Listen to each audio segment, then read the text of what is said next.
Good morning, good afternoon, to all of you who are joining us here. It's a great pleasure on behalf of the Henry Luce Foundation and our host at the New York Historical Society to welcome you to the final event in this 12-part series, Conversations on American Art and Museums, a celebration of the Luce Foundation's American Art Program's 40th anniversary. Since its founding in 1982, the American Art Program has provided support totaling more than $220 million to 500 museums across all 50 states. It continues to award approximately $7.5 million annually for innovative museum projects in the visual arts.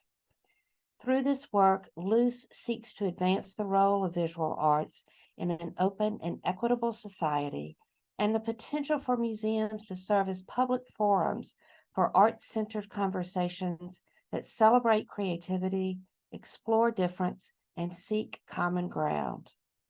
These conversations have aimed to stimulate discussion about the best possible futures for art museums and to advance their capacity to challenge accepted histories and advance the dialogues in which we need to engage with diverse collaborators and communities. The Luce Foundation would like to take this opportunity to thank its generous partners at the New York Historical Society and all of the insightful program participants and the thousands of attendees over the course of the past year. Please watch and share the program videos that are now available on the Luce Foundation's website. I'd like to give a special thanks to the American Art Program Officer, Terry Carbone, who put this program together, conceived of it, and has gathered so many of us in doing the work that we have enjoyed doing with her and the Luce Foundation over the past several years. I'm Betsy Bradley. I'm the director of the Mississippi Museum of Art, and I'm delighted to introduce you to two remarkable women who will be joining me on this panel today. Peggy Fogelman joined the Gardner Museum as Norma Jean Calderwood director in 2016, and she is currently overseeing the implementation and advancement of the museum's public mission and community values through the Gardner's first strategic plan since the opening of the museum's new wing in 2012. Immediately prior to joining the Gardner, Fogelman served as Director of Collections at the Morgan Library and Museum in New York, supervising 8 curatorial departments, conservation, registration, and 16 to 20 exhibitions per year, and serving for 12 months as the acting director when the Morgan searched for a new director. From 2009 to 2013, Fogelman was the Metropolitan Museum of Art's Frederick P. and Sandra P. Rose Chairman of Education, overseeing education, concert, and lecture programs. She took on the challenge of restructuring the education department to advance visitor engagement and to create more collaboration in that large institution. She spearheaded first-time artist-based residencies and commissioned performances, fellowships in education and public practice, studio classes, gallery talks, artist study days, and digital art-making activities. Before being recruited to the Met, Fogelman was Director of Education and Interpretation at the Peabody Essex Museum. She began her career at the J. Paul Getty Museum with a curatorial focus, and over 13 years rose to become the Associate Curator in the Department of Sculpture and Works of Art. She was then appointed Senior Project Specialist to the Director and transitioned to become Assistant Director and Head of Education and Interpretive Programs, achieving a major restructuring of the museum education program at the Getty. She holds a Bachelor of Arts from Johns Hopkins University and a Master of Arts from Brown University. Her work has been published widely for both general and specialized audiences. Welcome, Peggy. Ryan N. Dennis is Senior Curator and Director of Public Initiatives at the Contemporary Arts Museum, Houston, CAM Houston. Prior to that, she was my wonderful colleague and chief curator at the Mississippi Museum of Art, where her recent projects include Leonardo Drew's City in the Grass, Betty Saar, Call and Response, Dusty Barget, Piercing the Inner Wall, and she organized CAPE, Artist in Residence Shawnee Peters' collective care for Black mothers and caretakers with the local Jackson audience. She's the co-curator of the critically acclaimed exhibition, A Movement in Every Direction, Legacies of the Great Migration. Prior to joining the MMA, she served as the curator and programs director at Project Row Houses in Houston, where she worked with over 100 BIPOC artists to exhibit their work in the shotgun houses. She led the creation of the 222 Exchange Residency Program with the Hyde Park Art Center in Chicago, and established Project Site, a temporary site-specific commission-based public art program. In 2017, she launched the Project Row Houses Fellowship with the Center for Art and Social Engagement at the University of Houston's Catherine G. McGovern College of the Arts. Dennis earned her master's degree in Arts and Cultural Management from Pratt Institute with a focus in curatorial practice. Her writings have appeared in online and print catalogs, journals, and publications nationally and internationally. She's been a visiting lecturer and critic at a number of art schools and institutions, and has taught courses on community-based practices and contemporary art at the University of Houston.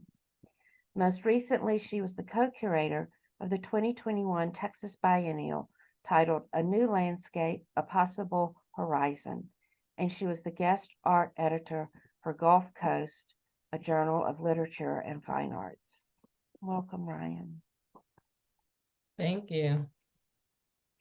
So we're all excited to be with all of you today to talk about different ways of developing exhibitions through shared partnerships with our communities. I'm going to begin the conversation by putting it in a little bit of context of the work we've been doing at the Mississippi Museum of Art, both before Ryan was our chief curator and since. Like all museums, especially art museums, the Mississippi Museum of Art is in a very particular place. It is in a geographical community, a city that is 82% African American, in a state that is 40% African American, and in a state that has lived through a lot of trauma, especially between the races, from the beginnings of its settlement and the bringing of enslaved people to build wealth in the communities, and the taking of land from the Native Americans who were here before that. So we have a lot to deal with here in Mississippi, and in order to be a museum that matters to people in Mississippi, the Mississippi Museum of Art has taken on a commitment to both truth-telling and offering inspiring stories. In the 2010s, we were working in partnership with several groups of civil rights veterans, and especially reunion committees that were commemorating the 50th anniversary of significant events that occurred in the 1960s in Mississippi. The work in partnership with those organizations was so compelling and received so well that we committed to doing even more of that work. And I sought out Terry Carbone, who was by then at the Luce Foundation, to talk about her groundbreaking exhibition that she had co-curated at the Brooklyn Museum called Witness, American Art and Artist of the 1960s. I may be butchering that subtitle a little bit. It was a profound exhibition that moved me greatly, and I wanted to learn from Terry about the work she had done to put that exhibition together and her sense of how much of this kind of work was being done around the country. We worked together to establish a collection sharing project and shared staffing project with a local HBCU in Jackson, Tougaloo College, which has a very significant history, both as a haven for workers in the civil rights movement, but also before that and since then for educating generations of African Americans, and doing so with a significant collection of artworks, a collection that was begun in the 1960s because of the civil rights movement. That project, the Art and Civil Rights Initiative, then led us to establish a public programming partner project to the Art and Civil Rights Initiative, which was called the Center for Art and Public Exchange, CAPE. And we established CAPE in 2017 with funding from the Kellogg Foundation, which helped us both acquire artwork that would speak to some of the themes we wanted to engage, and also to conduct several very specific types of programming, exhibition development, artist residencies, and public programs, all of which took as their starting point conversations with artworks and artists that were grounded in an understanding of race and equity. This work became so important to the museum that it's affected almost every aspect of our work, from our governance model to our purchasing models to our human resource processes. And we also learned during that process that we wanted to find a way in our next strategic planning process to foreground that work as we moved forward into the 2020s. Of course, we didn't know at that point that we would be encountering a pandemic that would change all of our lives, but in some sense, we were almost prepared for the work we would need to do after the summer of 2020, when our nation erupted in yet more racial violence and trauma for people around the country. When we wrote our strategic plan in 2018, we had articulated some values, two of which were trust and authority, and we paired those values because we wanted to signify that we understood an art museum has a certain level of authority because its professional staff is well educated and well trained, because we have deep knowledge about the artworks in our collection, about the movements of art history, but yet we don't have all the authority. In fact, when we are putting together exhibitions that examine moments in our history, especially moments that deal with issues between the races and among the races, that in fact, people who've lived through those experiences have equally important levels of authority. So how do we honor that? How do we build trust from our curatorial and education and administrative staff of that community experience, of those lived experiences? And how do we build their trust that we want to honor that and we bring something to the table as well? So we began our exhibition development work with a reinstallation of our permanent collection in an exhibition about kind of investigating Mississippi's place and history and people through an exhibition called New Symphony of Time. This exhibition was inspired by a poem written by Margaret Walker. The poem was called "This Is My Century, Black Synthesis of Time."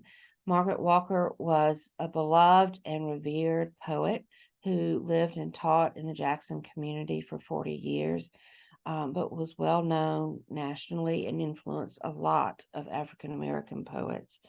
Walker's voice kind of guided us through the exhibition, where we tried to have honest considerations about ancestry, migration, homemaking, social justice, our relationship with our land, and our shared humanity. This exhibition has continued to be rethought. It was installed right in the fall of 2019, so we didn't have a lot of time with it before we had to close for COVID. But since we reopened, have been doing visitor testing and thinking through it, having visitor conversations and programs in the galleries. We have rethought that some, and Ryan was the leader in rethinking that exhibition. So all this is to say that we have put together an exhibition development process which brings into our thinking the voices and experiences of people who live in our community. And we continue to work on that, but that doesn't happen without a lot of work, both programmatically and administratively, happening to address the issues of our community in terms of race and equity across all parts of the institution. So I want to open this up with our conversation with Peggy and Ryan by turning to Peggy to talk about a very different community and history. That is the Gardner Museum, situated right there in Boston. Talk a little bit about that location, Peggy, and the traditions and the traditional audiences the Gardner has had, and why Boston's Apollo, that particular exhibition, required a new approach to thinking about exhibition development. Thanks, Betsy. And I first just want to thank you for bringing Ryan and I to this conversation. And thanks to the Luce Foundation and the New York Historical Society for creating a platform for these important topics. So the Gardner Museum was founded in 1903 by a very daring, wealthy white woman, Isabel Stewart Gardner, who really defied the conventions of gender and power of her time. And she made it her mission to advance the lives of all Bostonians through art and education. And just to get a sense of when she left the museum for the education and enjoyment of the public forever, which is a stipulation of her will, who that public consists of. So around 1900, Boston was 35% foreign born. It's now 25% foreign born. So in a way, the city was as, if not more, diverse than it is now. And when I came to the Gardner, Isabella was celebrated as, a very adventurous collector and a bold patron of artists. But I really wanted to re-energize her civic progressive legacy, which I think had been a little bit underplayed sometimes. Now, it's probably relevant to understand that we're a non-collecting institution, and our permanent galleries cannot be changed. They can't be rearranged, and nothing new can be introduced according to the will that we live by in our day-to-day work. So exhibitions and public programs became primary vehicles for change. Dr. Lonnie Bunch, who's the president of the Smithsonian, once said something like, and I'm paraphrasing, art museums are not community centers, but we can be at the center of our community. And so we, and there are going to be a lot of similarities, Betsy, between your trajectory and ours. We started thinking a lot about that statement and how to actualize it in our work when we started on our own strategic planning process in 2018. And the plan launched in 2019, and it has 4 core values. Creativity is our legacy, community is our purpose, the collection is our catalyst, and diversity, equity, accessibility, and inclusion are our commitments. So working with the community has really been core to our goals, and it changed our entire exhibition process and confirmed a strategy we embarked on of having every season of exhibitions connect historic art, contemporary artistic practice, and the issues of our own time. And it really required us to reach out to community partners and give them voice, not only in the outputs around an exhibition, but in the very conception of exhibitions and programs. And the exhibition that you referred to, Betsy, Boston's Apollo, Thomas McKellar and John Singer Sargent, was the first exhibition to manifest this new approach. Now, I'd venture to guess that most of the museum professionals who are tuning in today have heard of John Singer Sargent, but I doubt that anyone who didn't see the exhibition or read about it has ever heard the name or knows anything about Thomas McKellar. And so from the very get-go, this exhibition really underscored the history of erasure and marginalization of the Black community in Boston. Because Thomas McKellar was a Black man who was working as an elevator operator in one of Boston's chic hotels. And he was also John Singer Sargent's model for almost a decade and contributed significantly to major public art projects in Boston. And one instance of that are the murals on the rotunda of the Museum of Fine Arts in Boston. And the Gardner owns many of the preparatory studies for those murals, which are really nude figure studies of Thomas McKellar that are then transformed into white gods and goddesses on the ceilings of the MFA.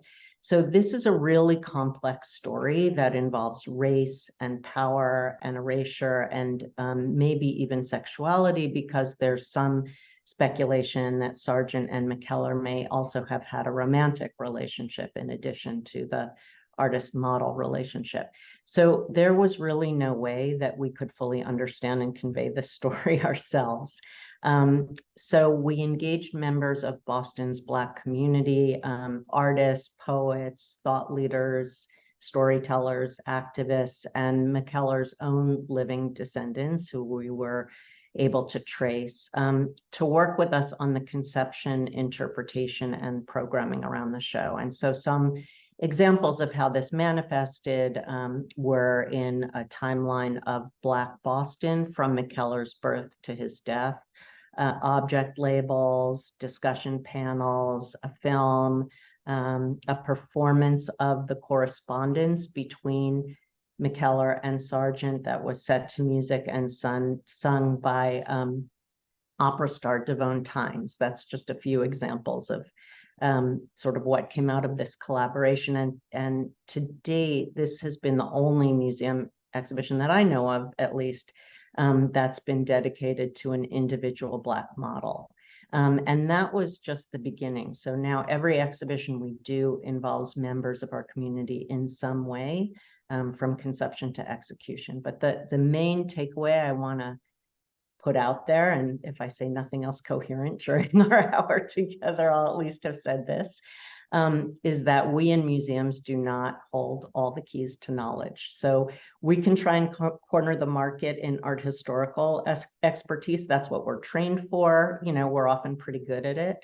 But until we embrace the multiplicity of knowledge that's held by our communities and the authority of that knowledge, we're never going to be able to tell the expansive stories that the art itself demands from us. And we can only do that by valuing the knowledge and experience of our communities as much as our own. And until we change the nature of that core curatorial enterprise in museums, we're never going to be able to fulfill Dr. Bunch's imperative to be at the center of our communities. Absolutely. Thank you, Peggy. An inspiring example, I think that exhibition was. Ryan, you came to the museum after we had established CAPE and written our strategic plan. And yet the reason we recruited you to come to the museum was because your work embodied the values that we had articulated, and because you had deep experience in building exhibitions with community. So why don't you talk a little bit about why your experience positioned you so well to take on the first large exhibition that we did together, the Legacies of the Great Migration? Yes, of course. I also just want to express gratitude before I answer. Thank you, Betsy, for bringing us together. And Peggy, it's really nice to get to know you and learn about your work. Of course, thank you to the Luce Foundation and the New York Historical Society, Museum and Library, particularly all the staff who have helped us kind of get to this point. And, everyone who is potentially enjoying their lunch with us or, on in the Zoom room. Yeah, Betsy, so, I have been working within a kind of community-based practice for, well over a decade. I mean, a large part of my work has centered around my time at Project Row Houses, which is a community-based arts organization in Houston, Texas 3rd Ward. I think the kind of aspects of my time at Project Row Houses and listening to communities was so situated because I was embedded in a community that was 3rd Ward, right? There was really no way to kind of circumvent the community and potentially, do programs and exhibitions and initiatives without community involvement. It's I think sometimes about my early days at row houses, and I would always say, like, I hope that museums kind of catch up to the work that we're doing here, because at some point, I think I recognize from my earlier time, say at the Manil collection or, working in New York, that I know the kind of sentiment of community members, specifically like Black and Brown folks who often feel disconnected from being within a kind of museum space. And I think the ways in which you kind of build that or get around it is to find ways to invite folks into the museum by way of exhibitions that reflect who they are and, ideas and programs that are reciprocal in a lot of ways. And I think,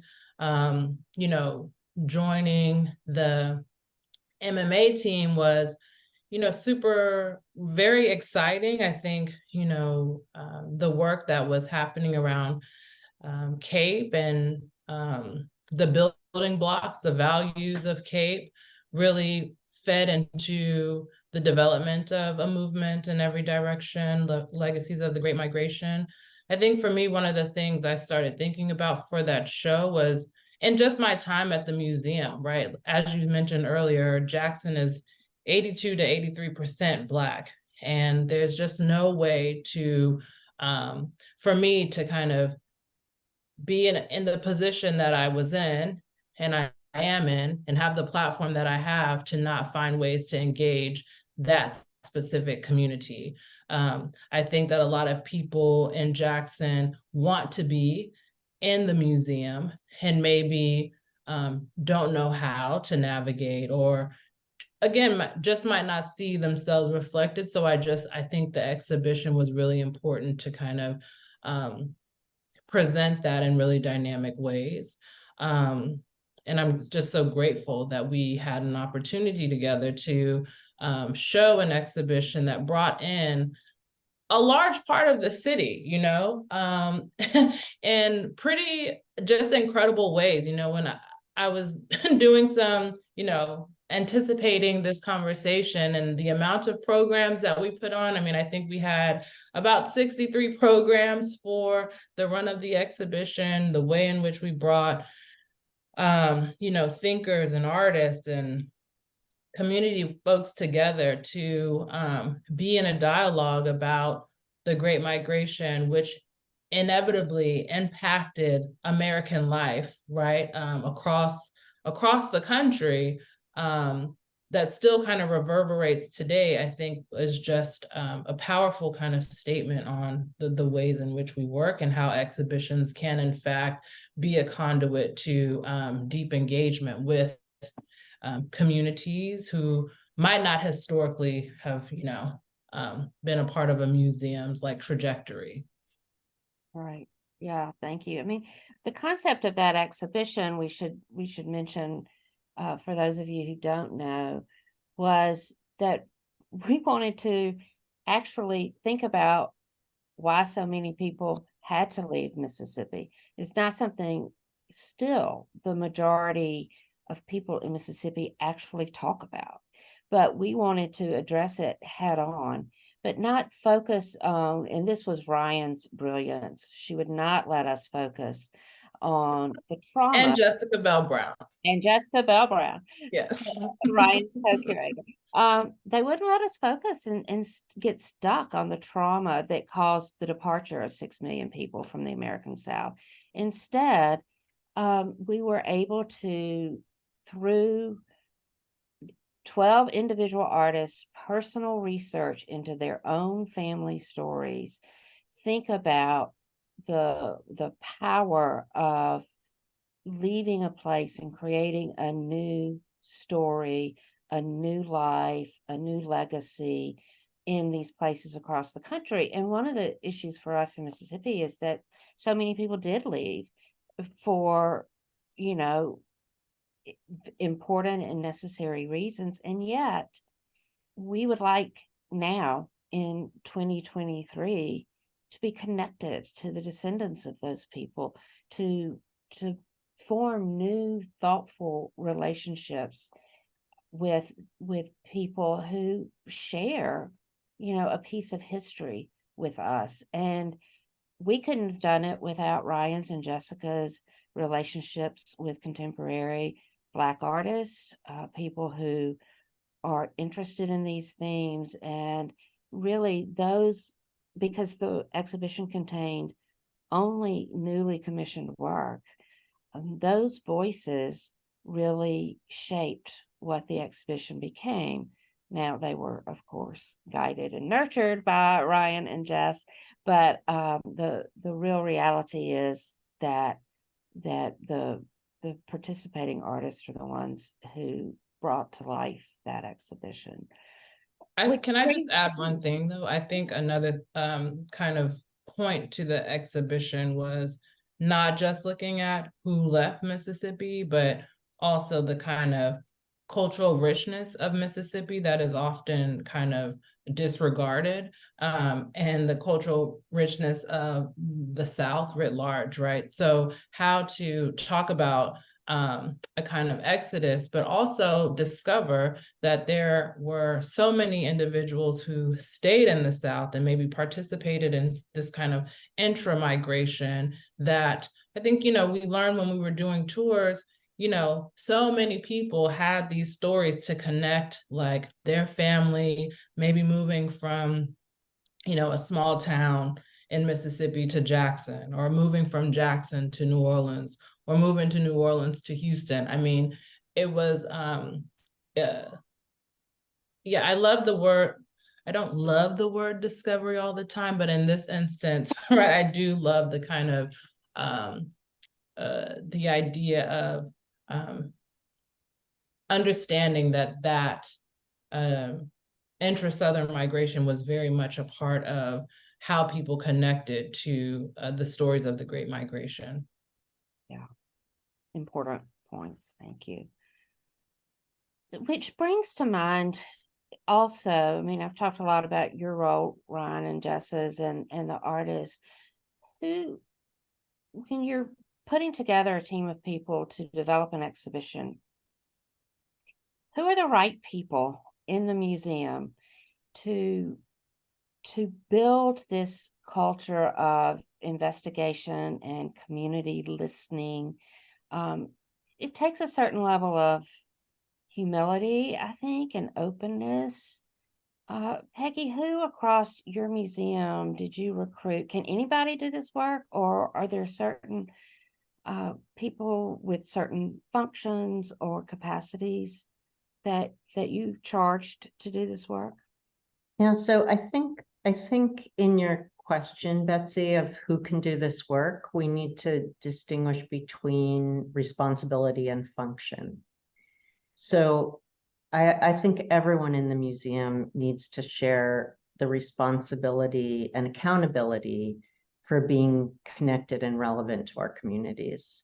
That has to permeate throughout the institutions. So our initial conversations with potential community collaborators involve a very wide range of staff. You know, yes, curators and educators, but also, for instance, the marketing director and exhibition planners and, some people who actually aren't involved in developing exhibitions per se.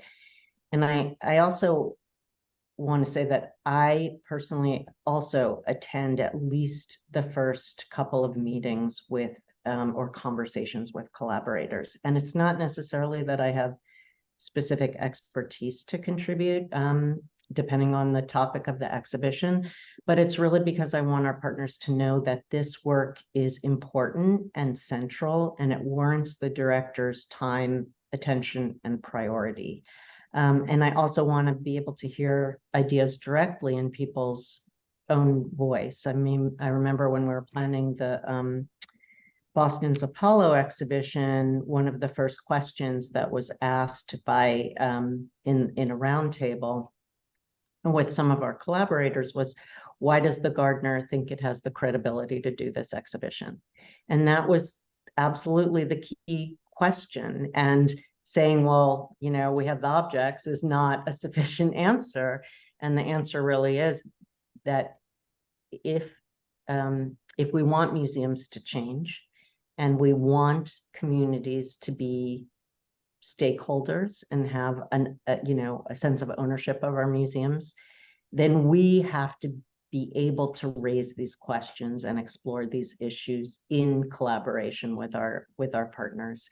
And then, one of the things that,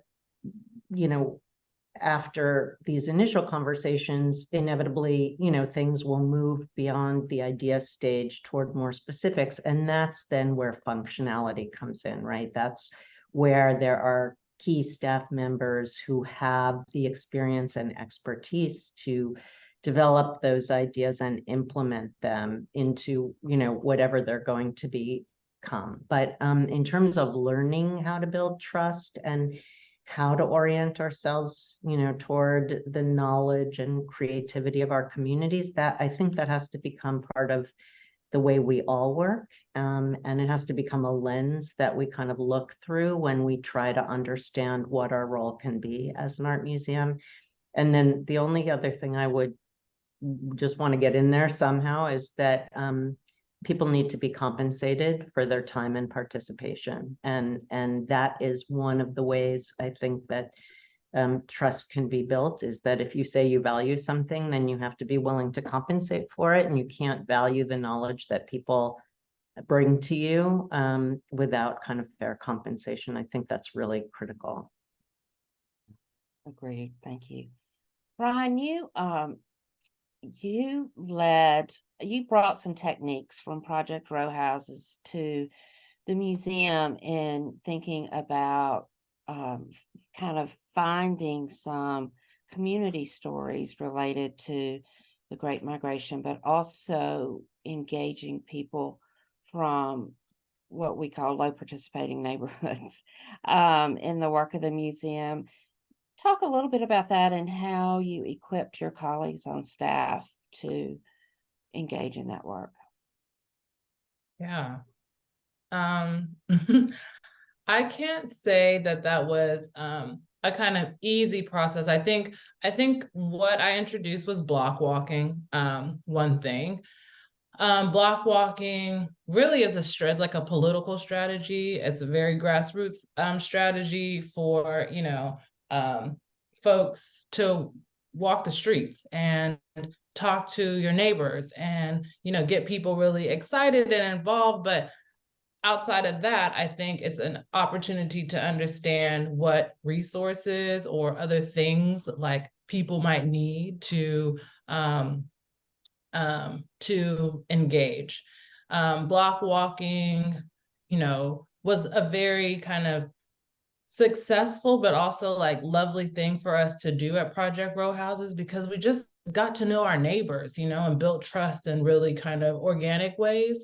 And so, when coming to the museum and thinking about CAPE and thinking about the kind of development of the exhibition, I wanted to learn who our neighbors were. I think that the museum is situated, downtown, but very close to kind of West Jackson.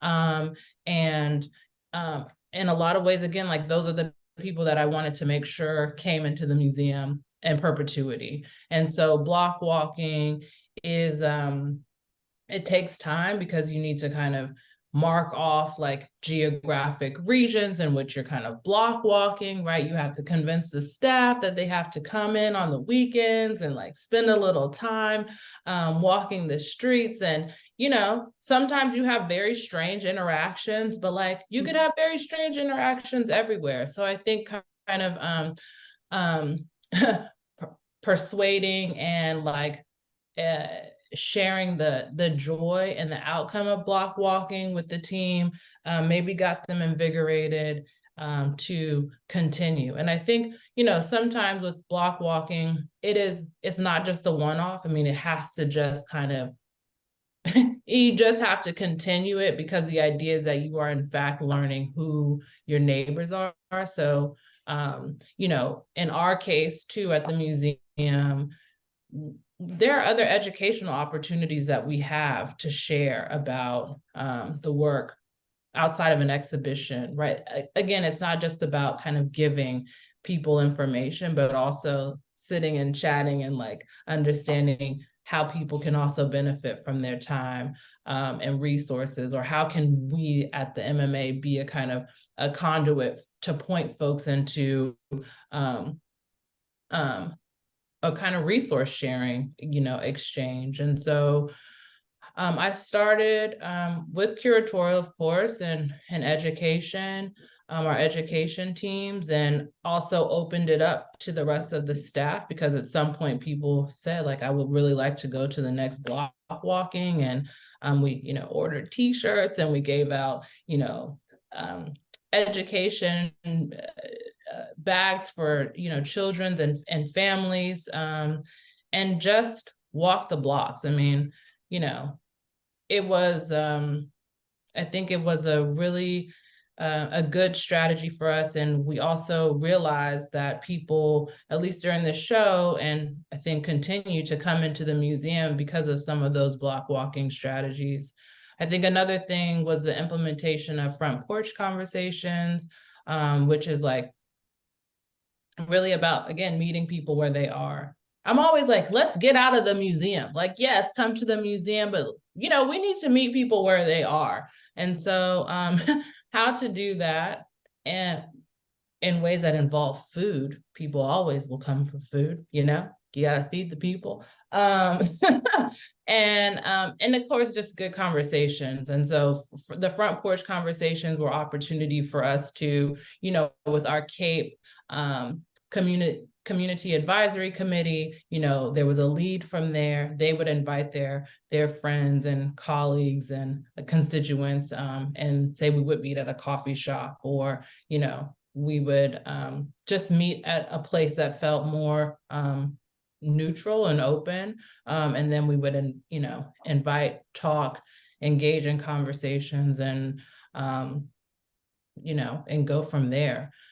I think that, you know, it's interesting sometimes, because what I think are these kind of simple strategies really take a lot of work. And, you know, to Peggy's point of like compensation, I think is so important. But I always also talk about how, you know, budgets, institutional budgets, really reflect the kind of priorities of an institution. And so, you know, wherein museums are interested in, you know, these kind of out engagement strategies, et cetera, you know, if they're not kind of written within budgets, I think that that's not putting your, what's the saying, like the money where your mouth where your money is. I'm not really good at those like expressions. I think y'all, you know, you walk the walk and talk the talk, and that shows up within the budgets. And I mean, I stress that, even I'm always stressing that. And as I'm kind of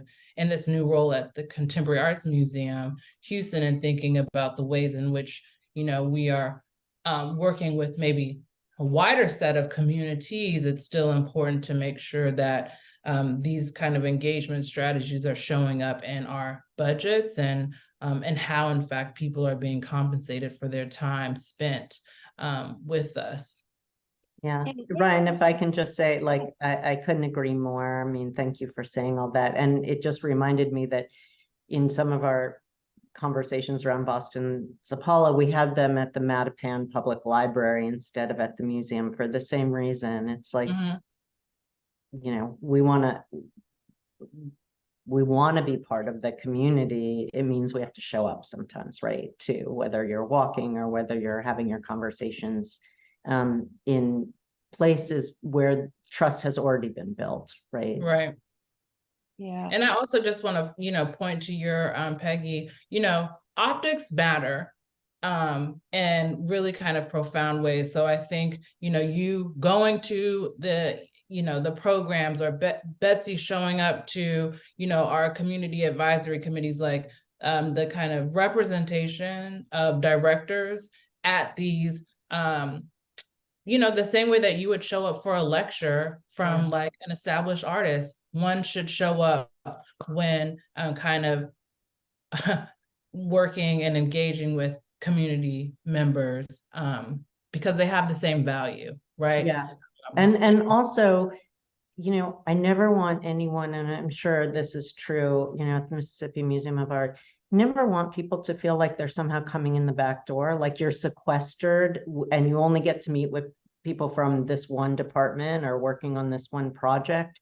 And somehow you're coming through that door, but the other doors are not open to you. It really has to be a sense of connection, like at all levels of the institution, right? Like you can talk to any of us. We all want to talk to you, kind of thing. Yes, completely. And that's something I want to get to as our time is shortening, is one of the concerns I have about doing this work is that I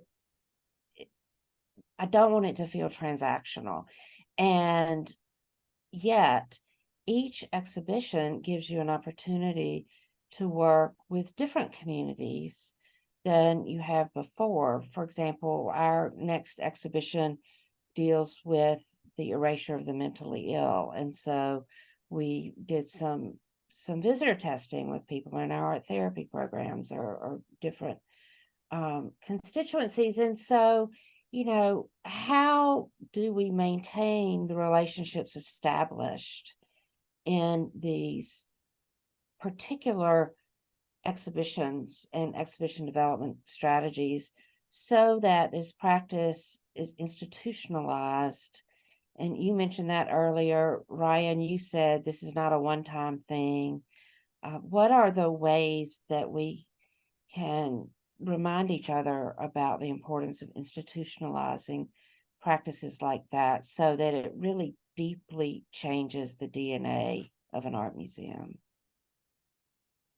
Do you want to jump in or whatever? I'm sure Ryan has a lot of wisdom on this as well, but I think I think that is I think that is a challenge, right? I think we do museums traditionally kind of turn their attention to one thing, and then, the next project comes up and we turn our attention to another thing, and I think we're still kind of experimenting also with different ways. Like we have our first community organization in residence here at the Gardner, and seeing how that can build kind of a learning community between us that will have different expressions, publicly, but will also actually create community between us in an ongoing way, in a not, very non-transactional, not necessarily project-based way. But I also, in my experience, it also has to do with recognizing, the intersectionality of identities, in the sense that the people we're talking to bring multiple identities, not just in terms of race or ethnicity, but, they're an artist and they also are a chef and they're also involved, politically in this organization. And so we've built some many relationships actually that have expressed a collaboration in different ways over years, right? So someone will come in as an artist in residence, or they'll come in as part of a community engagement co-creation of a program, and then they'll become an artist in residence, and then they'll be a collaborator on on exhibition interpretation, and then they maybe use the museum as a platform for their own performance art, or they'll and so I think it's also recognizing that people bring multiple talents, and there are ways that the museum can be a platform over many, many years to collaborate and showcase that talent in ways that you can't always anticipate at the beginning. So I don't know, Ryan, how that resonates with some of your thoughts on this. Yeah, I mean, I think I agree. And I think, it's like the ongoingness of it all. I think it's recognizing that, even for yourself, like, you don't want to kind of participate maybe in a thing just once, or you don't want to feel kind of like used in the matter of like being asked to do one thing only, and for the sake of X. I think our jobs at museums, and yes, I'm a curator, but like I think deeply about communities. And so I don't see that kind of disconnect of like, that's a function of education, or that's a function of another person's role. I think we all need to be kind of working together to make the constellations clear for the museum universe. And I do really think that, if you could almost like, look at it as these kind of circles that like expand out and then come back in. Like it's just an ongoing pointing in and out, I think, that gives us an opportunity to continue to, point to our community and community partners and stakeholders, and really think deeply about the kind of value of reciprocity.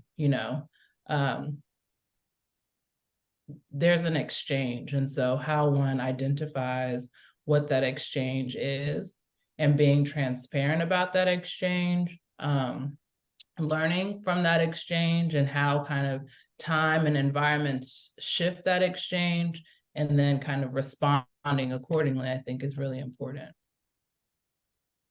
So last question for you all. How do you project yourselves into the future and think about 10 years from now, if more and more art museums are using these strategies as they think through artworks, building their collections, presenting those collections in their spaces and perhaps outside of them. What does this do to the art museum industry and the kind of operational integrity of art museums going forward? Either one of you. Yeah, I mean, I think we have a lot of work to do across institutions, but also, I mean, Betsy, you and I have talked about this a lot, and I do think, we are all humans and bring our kind of full, full selves to the seats that we sit in. And so I think the ways that shifts or expansions happen are through understanding where people are actually kind of situated within themselves, and how that kind of those values reverberate into the work that we do. My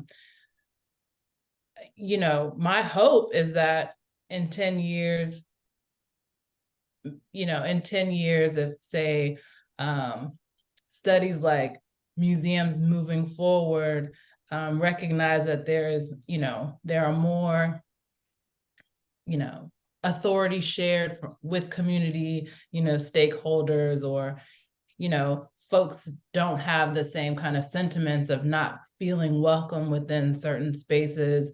Our budgets, in fact, reflect deep community engagement and exchanges. I mean, I think that, seeing, Black and brown and you know, women within more positions of like leadership, et cetera. I mean, I would say that we would be making some good strides forward, you know, and I would hope that in 10 years, you know, we could get there. There's a lot of undoing, I think, that we have to kind of work on and through. But I also believe in, you know, my colleagues and folks who are, you know, doing the work and really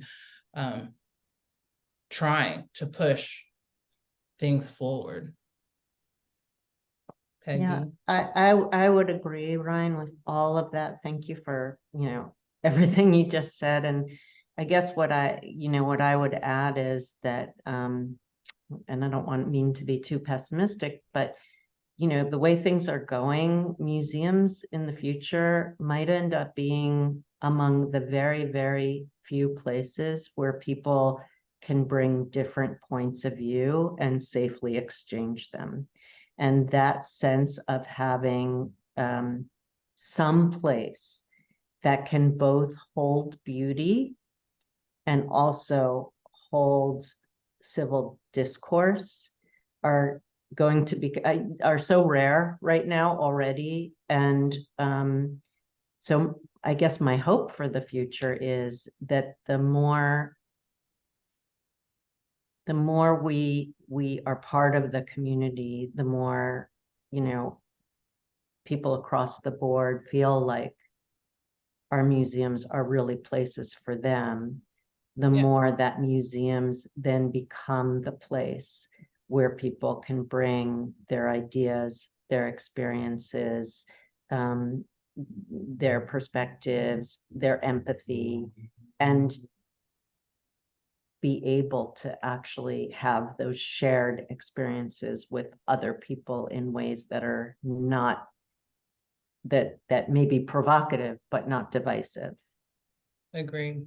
I would also just add one more thing, because I completely agree with you, and also just think like museums should really recognize, like, let's be honest with the museum self and identity. You're right. Like maybe it's just that a museum wants to just be a kind of respite for beauty, subjective, you know, but like that's that place. Or a museum in fact wants to, you know, be more kind of reflective and responsible to the community that exists in. I just think like, let's be clear about it. And I think that's also a really important starting point versus, right, like following funding and making the adjustments because there's money attached to it, because that's not authentic.